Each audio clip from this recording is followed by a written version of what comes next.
प्रिय विद्यार्थियों, आज हम जाइगोमाचिडीज के एक दूसरे सदस्य राइजोपस के बारे में आने वाली स्लाइड्स के अंदर अध्ययन करेंगे।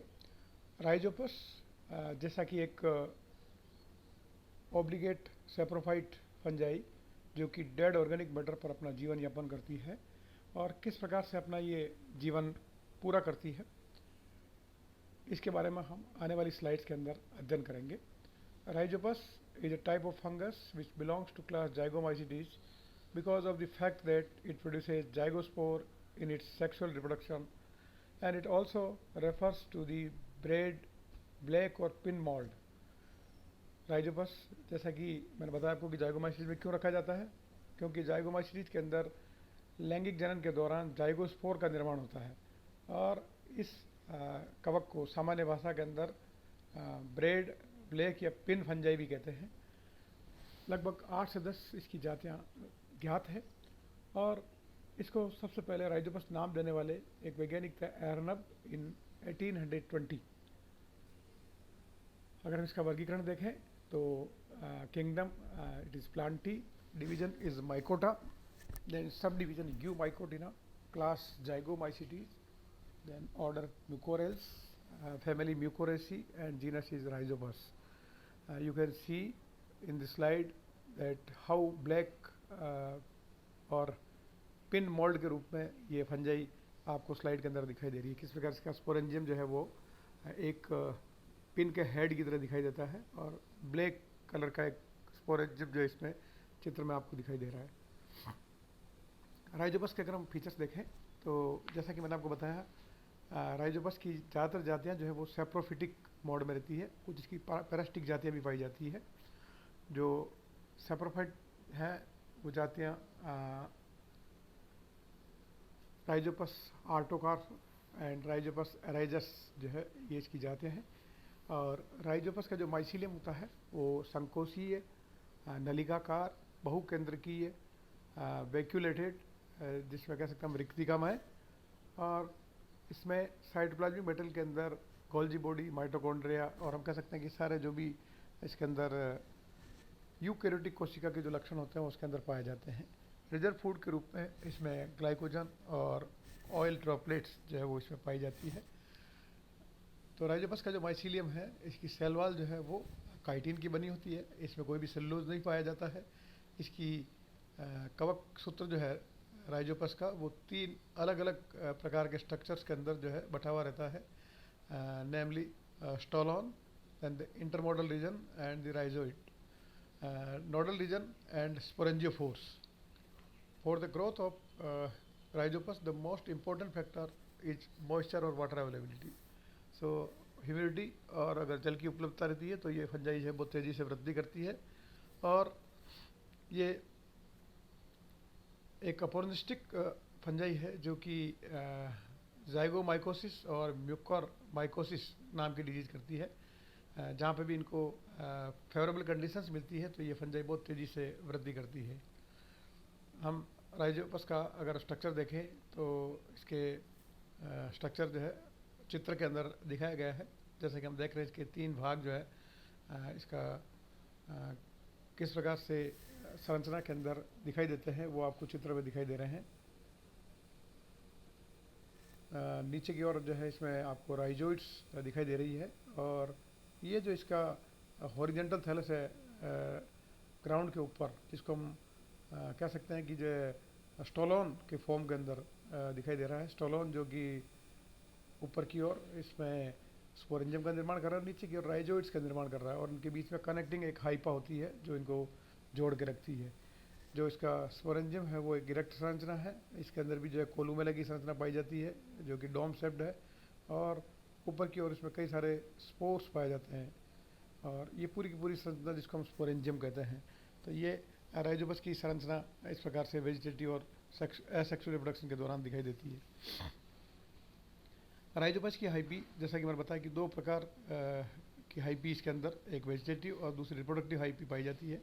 वेजिटेटिव हाइपी जिसमें स्टोलोन और राइजोइड्स पाए जाते हैं जैसा कि हमने चित्र के अंदर देखा है, और स्टोलोन जो कि एक इंटरमोडल रीजन होता है which also refers to runner, and A stolon is aerial hyphae which grow horizontally and it's found attached to the substratum. It is aseptate, branched and lacks cross wall. Rhizopus के अंदर जो stolen reason है वो stolen reason के अंदर हम देखते हैं कि उसके अंदर हाइपी जो है वो सरफेस के ऊपर एक रनर की तरह दौड़ती है और ये हवा के अंदर एरियल हाइपी होती है और एक सबस्ट्रेटम के ऊपर एक अटैचमेंट बनाती है जिससे नीचे की ओर राइजोइड्स निकलती है। ये एसेप्टेड होती है, इसके अंदर कहीं भी पट नहीं होता है, साकित होती है और कोई किसी प्रकार की इसमें क्रॉस वॉल्स नहीं होती है।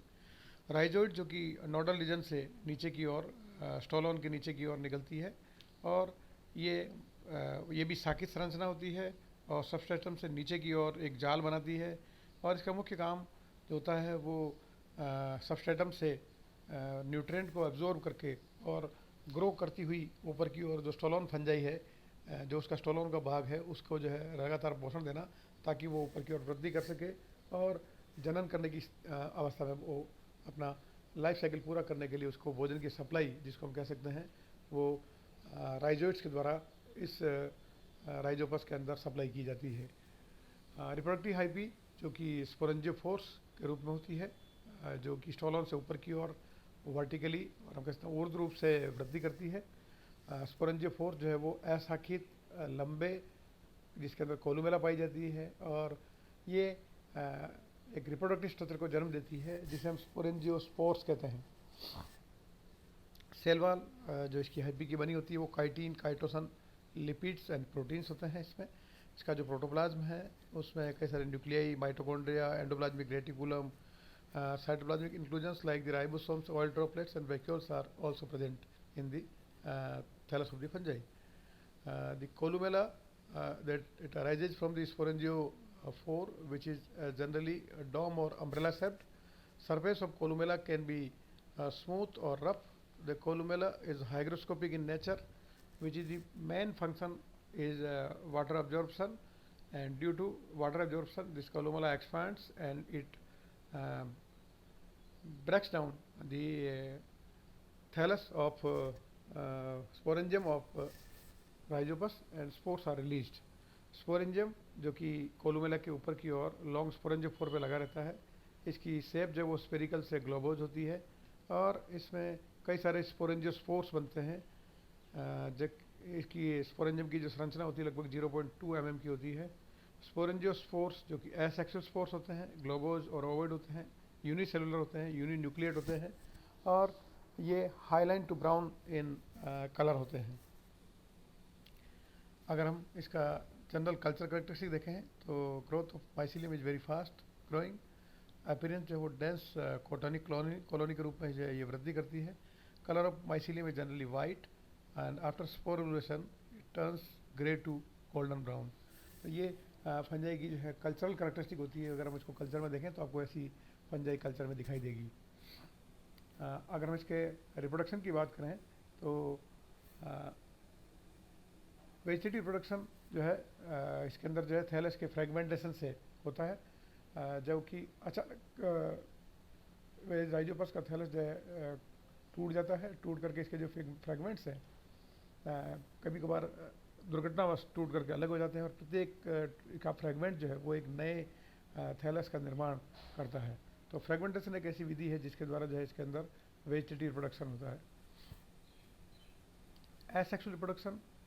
Asexual reproduction takes place by sporangiospores and chlamydospores. Asexual reproduction through sporangiospore. First, the vegetative hypha grows to form sporangiophore, that is long and cylindrical. Then the sporangiophore develops and enlarges at the apical region to form columella, which is of variable shape and size. हम इस संरचना के अंदर हम देख सकते हैं किस प्रकार से इसकी वेजिटेटिव हाइपी दिखाई दे रही है और वेजिटेटिव हाइपी से ऊपर की ओर जो है सबसे पहले स्पोरेंजियोफोर का निर्माण हो रहा है। यहाँ पर आप देख रहे हैं ये वेजिटेटिव हाइपी है, नीचे की ओर इसके राइजोइड्स हैं और ये स्पोरेंजियोफोर जो है उसका निर्माण हो रहा है और स्पोरेंजियोफोर जो है आगे चल करके ये स्पोरेंजियम का निर्माण करता है। और स्पोरेंजियम का अगर हम देखें संरचना तो स्पोरेंजियम के अंदर ये कोलुमेला का रीजन होता है, डोम शेप्ड, और इसके चारों ओर जो है एक बॉडी होती है जिसके अंदर कई सारे स्पोरेंजियोस्पोर्स और हम कह सकते हैं जो स्पोर्स हैं वो भरे रहते हैं। ये स्पोर्स जो है यहाँ पर आपको दिखाई दे रहे हैं कई सारे, और ये कोलूमेला आपको यहाँ पर दिखाई दे रही है। कुछ समय के बाद में जब कोलूमेला वाटर को ऑब्जॉर्व करती है, एक्सपांड करती है, तो इसकी बॉडी टूट जाती है, और टूटने के साथ ही सारे के सारे स्पोरेंजियोस्पोर जो है वो एनवायरनमेंट के अंदर रिलीज हो जाते हैं। प्रत्येक स्पोरेंजियोस्पोर अंकुरित करके और नई हाइपी का निर्माण करता है।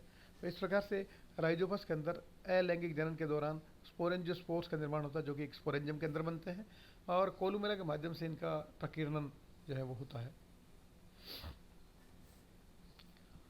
The columella gives rise to a large round sporangium by pushing cytoplasmic material to the peripheral wall.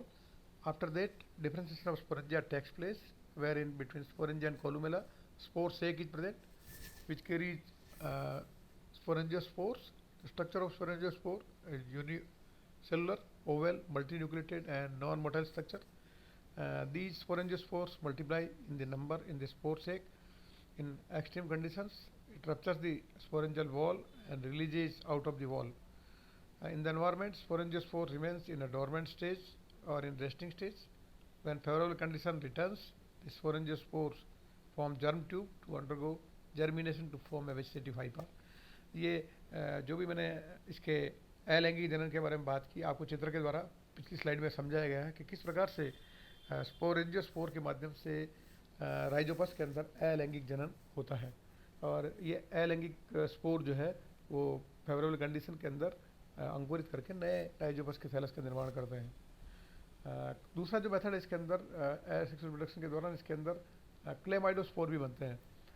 Chlamydospore जैसा कि चित्र के अंदर बताया गया है, यहाँ पर वेजिटेटिव हाइपी जो है वो जो उसकी कोशिकाएँ हैं बीच बीच में जो है मोटी भित्ति का निर्माण हो जाता है, और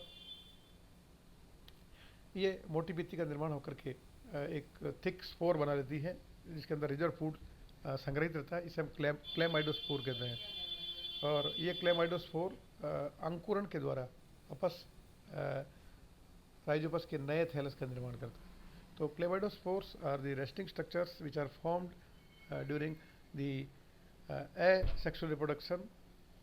So there are two types of method. One is sporangiospore and another is clemaidospore, by which Rhizopus completes its asexual reproduction.